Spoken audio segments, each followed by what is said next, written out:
여러분 안녕하십니까? 장 초반 최고점을 경신한 뒤 상승폭을 반납하며 숨고르기에 들어갔던 코스피가 마감을 앞두고 다시 상승세를 키우고 있습니다.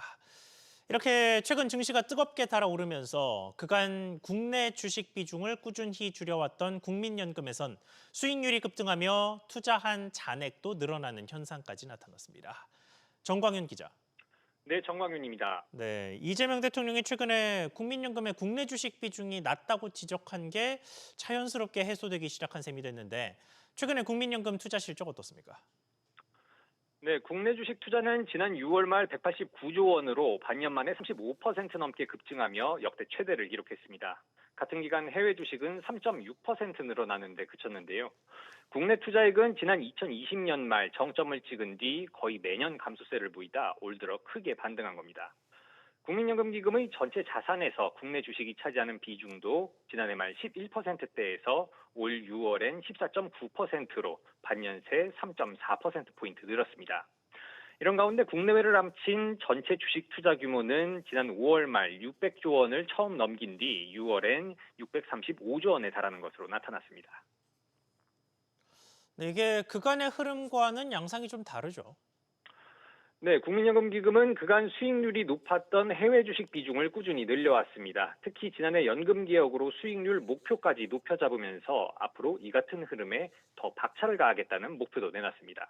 하지만 최근 국내 증시가 선전하고 있는 데다 이재명 대통령까지 지난 11일 기자회견에서 연금의 낮은 국내 투자 비중이 이해되지 않는다고 지적하면서 방향성이 모호해진 상황입니다. 이런 와중에 최근 홈플러스 사태가 불거지며 수천억 원대 투자 손실을 볼 위기에 처했는데요. MBK 파트너스가 지난 2015년 홈플러스를 인수하며 국민연금으로부터 약 6천억 원을 투자받았지만 홈플러스가 올 3월 기업 회생 절차에 들어가면서 원금도 건지기 어렵게 됐습니다. SBS 비즈 정광윤입니다. 주식시장 활성화를 국정과제로 내건 정부의 구호 중 하나는 주가 조작은 패가 망신입니다. 이 구호 아래 출범한 주가 조작 근절 합동대응단이 첫 작전 세력을 적발했습니다. 모두 1,000억 원 규모의 작전 세력인데 조사가 이뤄진 이후 처분의 수위가 어떨지 관심입니다. 엄하은 기자, 우선 적발된 세력의 시세 조종이 어떻게 이루어졌습니까? 네, 주가 조작 근절 합동대응단에 따르면 종합병원, 대형 학원을 운영하는 이들과 유명 사모펀드, 전직 임원 등 금융 전문가들이 수십 개의 계좌로 분산 매매하며 감시망을 피해온 것으로 드러났습니다. 수만 회에 달하는 고가의 가장, 통정 매매 등을 통해 장기간 조직적으로 시세를 조종해온 건데요. 2024년 초부터 현재까지 주가를 조작해왔고 이들이 실제 취득한 시세 차익만 230억 원에 달했습니다. 현재 보유 중인 주식도 1,000억 원 상당에 이르는 대규모 장기 시세 조종 사건입니다. 이들은 평소 일별 거래량이 적은 종목을 주가 조작 대상으로 정하고 자신들이 운영하는 법인 자금 등을 동원해 1,000억 원 이상의 시세 조종 자금을 조달했고 시장을 장악한 것으로 파악됐습니다. 이들은 1년 9개월 동안 거의 매일 주가 조작을 실행, 유통 주식 수량 부족으로 거래량이 적은 주식의 주가를 조작 전 대비 약 2배 수준으로 상승시켰습니다.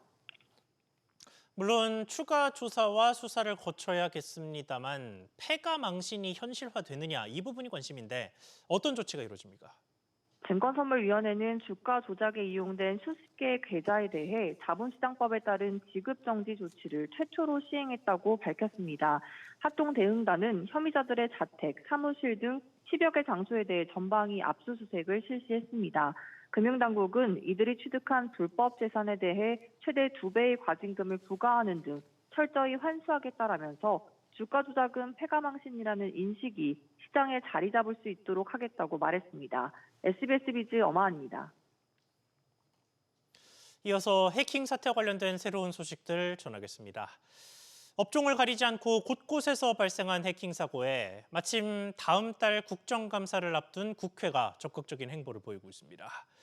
KT의 소액 결제 해킹 피해와 관련해서는 정부의 오랜 방치가 문제였다는 지적이 나왔는데 어떤 이야기인지 자세히 짚어보겠습니다. 안지혜 기자, 우선 최근에 밝혀진 KT의 피해 상황 어떻습니까?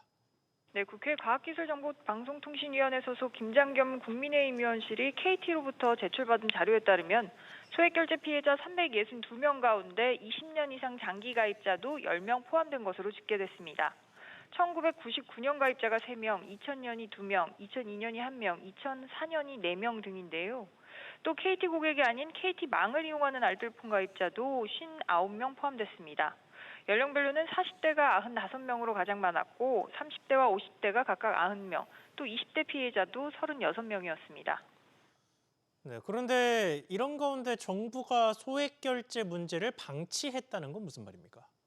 네, 정보통신망법은 명확하게 소액결제를 둘러싼 시시비비를 가릴 주체는 통신사라고 명확히 규정하고 있습니다. 하지만 정작 통신사들은 결제 대행사 피지나 앱스토어 운영사와 해결하라고 뒷짐을 지면서 이용자 불만이 끊이질 않는 건데요. 과기정통부는 이렇듯 현장에서 법 규정이 제대로 안 지켜진다는 걸 이미 11년 전에 알고 지난 2014년 피해구제 원스톱 서비스 도입을 발표했습니다. 통신사가 민원 처리를 주도적으로 해야 한다는 내용입니다. 하지만 최근 이주희 민주당 의원실이 확인 결과 과기부는 최근 10년간 관련 통계를 집계하지 않은 것으로 나타났습니다. 통신사 책임 규정을 만들어만 놓고 관리 감독은 안 했다는 얘기라서 정부 역시 사실상 손 놓고 있었다는 지적이 나옵니다. SBS 비즈 안지혜입니다. 300만 명 가까운 고객에게 피해를 입힌 롯데카드 해킹 사고와 관련해서도 국회 정무위원회의 움직임이 활발합니다. 야당이 오전에 관련 간담회를 열었는데 롯데카드의 현 소유주인 MBK 파트너스의 김병주 회장을 국감에 소환하겠다는 입장이 나왔습니다. 이정민 기자, 일단은 오전에 열린 간담회에도 MBK 측이 참여를 했죠.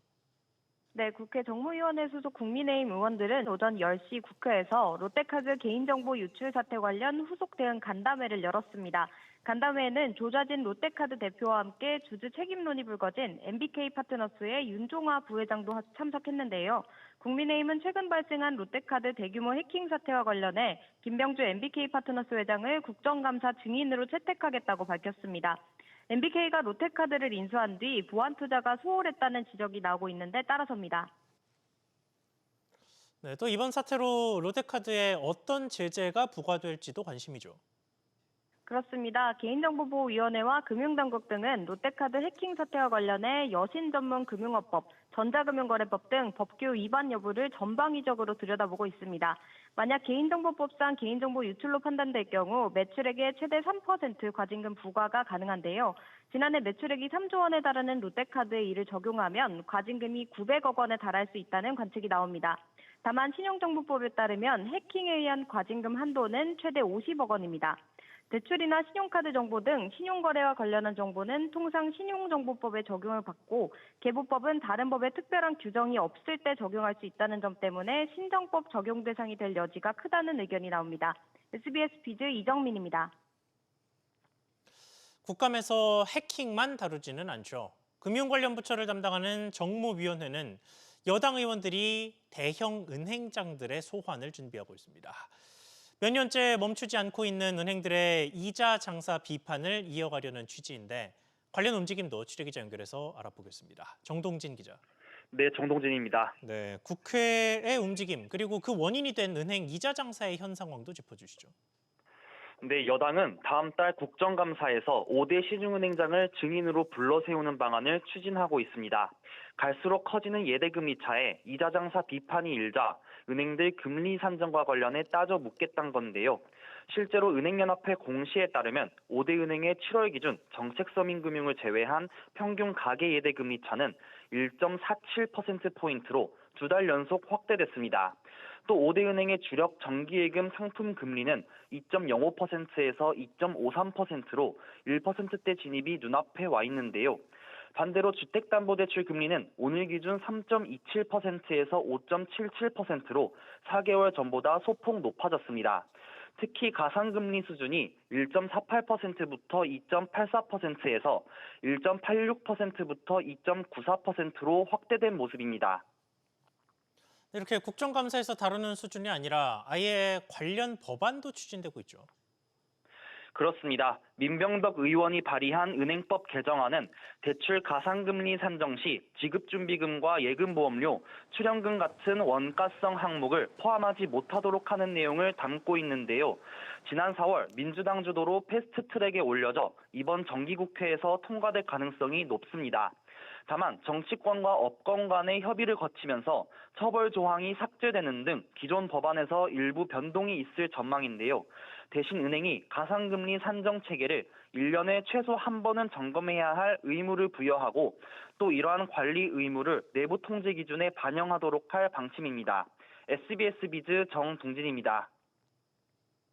다음으로 최신 통계 통해서 우리 경제 흐름 변화 짚어보겠습니다.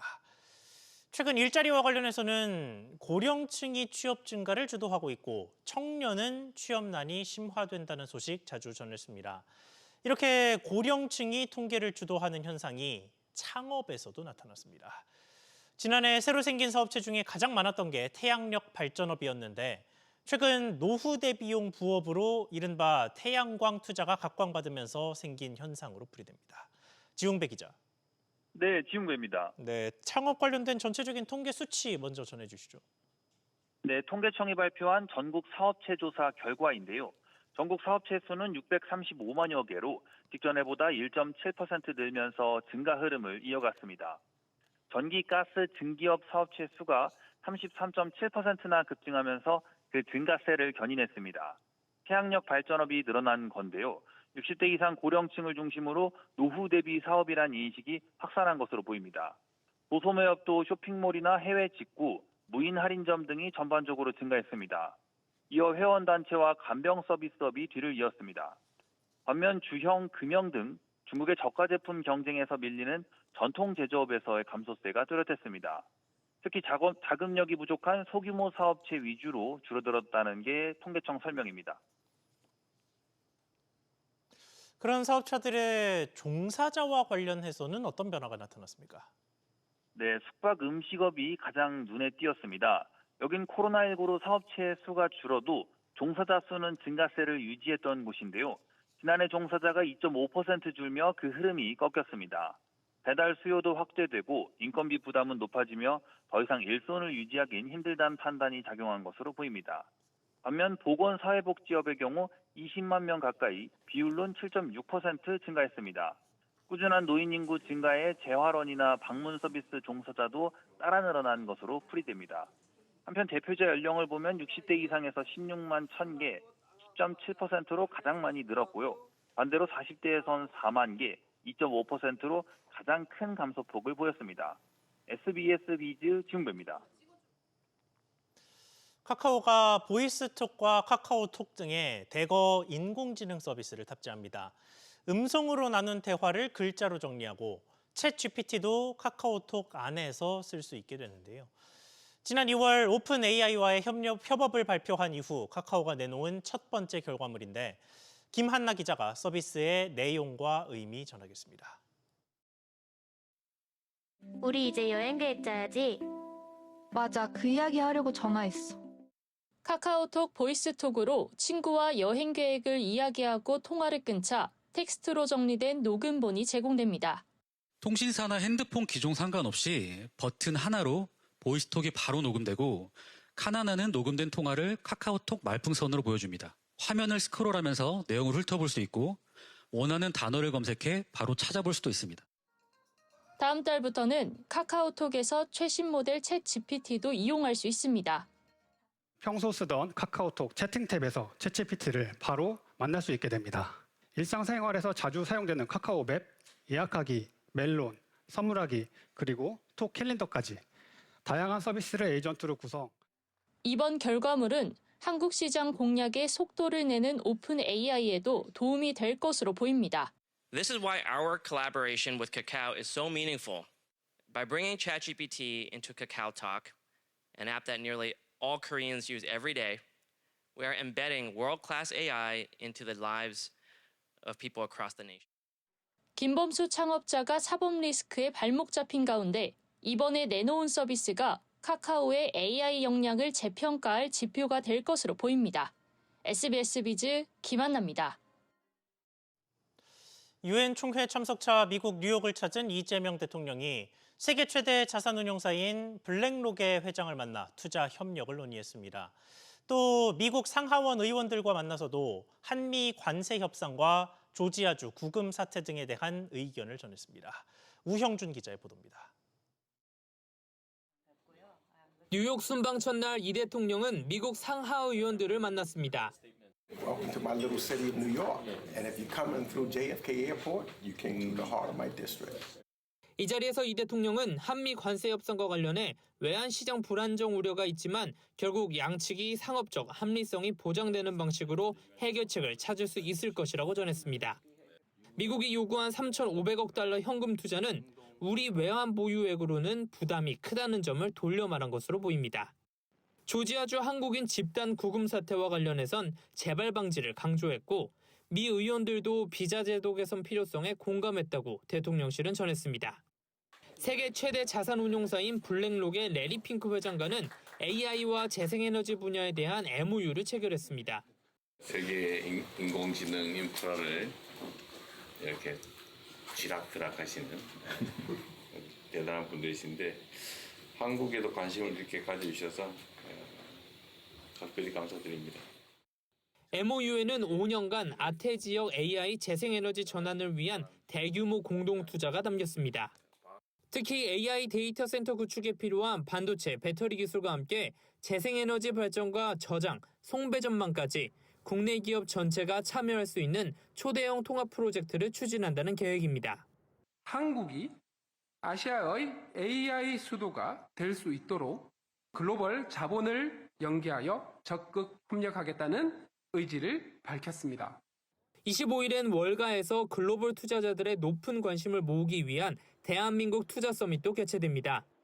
이 자리에서 미국의 거물급 금융투자회사들의 참석이 예고된 만큼 다양한 글로벌 자본 유치가 추진될 것으로 전망됩니다. SBS 비즈 우형준입니다. 비행기 이코노미석은 콩나물처럼 빽빽한 만큼 아주 작은 넓이 차이에도 민감해질 수밖에 없습니다. 관련해서 국내 주요 항공사들의 이코노미 좌석 넓이를 측정해 봤더니 제주항공의 좌석이 가장 좁은 것으로 나타났습니다. 류정현 기자, 제주항공의 좌석은 얼마나 좁은 겁니까? 네, 정준호 더불어민주당 의원실이 국토교통부에서 받은 자료에 따르면요. 좌석수 200석 미만 항공기 기준으로 제주항공 B737-800 기종의 이코노미 좌석 최소 넓이는 41.4cm에 그쳤습니다. 같은 기종을 쓰는 진에어나 티웨이 항공 좌석이 못해도 43cm를 넘은 것과 비교하면 1.6cm가량 좁은 겁니다. 여기에 앞좌석과의 간격을 곱한 승객 1인당 면적도 제주항공이 가장 좁았습니다. B737-800 기종 기준으로 제주항공의 1인당 최소 면적은 0.305제곱미터로 진에어 티웨이보다 좁았습니다. 제주항공의 올해 8월 말까지 여객수는 모두 1,086만 4천 명으로 국내 LCC 가운데 가장 많습니다. 네, 그러니까 표를 보면 같은 기종의 항공기여도 항공사마다 좌석의 넓이가 다 제각각이었는데 관련해서 규정은 따로 없는 겁니까? 그렇습니다. 항공사들은 항공기의 좌석수와 의자 넓이, 간격 등을 자체적으로 정할 수 있습니다. 국토부는 항공기 좌석 간격이나 넓이를 최소 어느 정도로 해야 한다는 규정은 존재하지 않는다고 밝혔습니다. 안전을 고려해 최대 좌석수만 정해져 있고 그 안에서 각사의 영업 방침에 따라 결정된다는 건데요. 좌석 넓이와 간격 등은 비행 피로도와 직결되는 만큼 관련 정보를 공개해 소비자들이 항공사 선택에 고려할 수 있도록 해야 한다는 목소리가 나옵니다. SBS 비즈 유정현입니다. 근로자 23명이 사망한 화성 아리셀 공장 화재로 재판에 넘겨진 박순관 대표에 대해 오늘 1심 선고가 내려집니다. 수원지방법원은 조금 전 오후 2시부터 박순관 대표와 아들 박중원 총괄본부장 등에 대한 1심 선고 공판을 진행 중입니다. 앞서 검찰은 박 대표에게 징역 20년을 구형했습니다. 박 대표에 대한 구형량은 2022년 중대재해법 시행 이후 최고 구형량입니다. 배달의 민족을 운영하는 우아한 형제들이 독일 모기업 딜리버리 히어로의 라이더 전용 배차 앱인 로드러너의 국내 도입을 확대합니다. 배달의 민족은 경기 화성과 오산시에 이어 다음 달 22일부터 제주에서 기존 배민 커넥트 운영을 종료하고 로드러너로 교체 운영할 계획입니다. 배민 측은 배달 품질 개선을 위한 것이라는 설명이지만 라이더들은 로드러너의 라이더 등급제 적용 등을 두고 반발 움직임을 보이고 있습니다. 중앙정부와 공기업을 포함한 공공부문이 5년 연속 적자를 이어갔습니다. 한국은행에 따르면 지난해 공공부문 수지는 48조 9천억 원 적자로 집계됐습니다. 한은은 반도체 업황 부진 등에 따른 기업들의 법인세 감소를 적자의 가장 큰 요인으로 꼽았습니다.